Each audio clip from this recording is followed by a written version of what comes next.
হে everyone, আজ আমি আপনাদের বানিয়ে দেখাবো তরই অর্থাৎ ঝিঙের পোস্ত, ঝিঙের ক্যারি।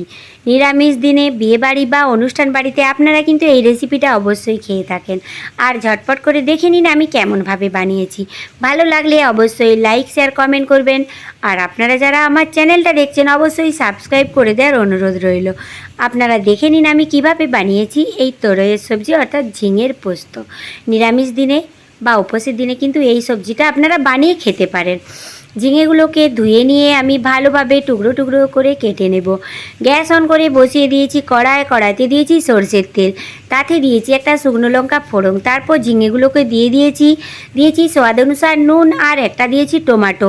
আপনাদের যদি ভালো লাগে এখানে রেড চিলি পাউডার ইউজ করতে পারেন, না হলে কাঁচা লঙ্কা ইউজ করতে পারেন। তারপর চাপা দিয়ে রেখে দেব নেড়ে চেড়ে। ঝিঙে থেকে প্রচুর জল বেরোবে, তাতে কিন্তু ঝিঙেটা সেদ্ধ হয়ে যাবে। তারপর মিক্সিতে পেস্ট করে নেব স্বাদ পোস্ত, আপনাদের যেমন চয়েস।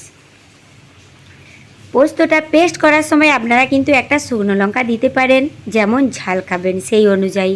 তারপর পেস্ট করে নিয়ে ঝিঙে যখন সেদ্ধ হয়ে যাবে তখন দিয়ে দেবেন ওপর থেকে সরষের তেল ছড়িয়ে। গরম গরম ভাতের সাথে সার্ভ করবেন ঝিঙের পোস্ত।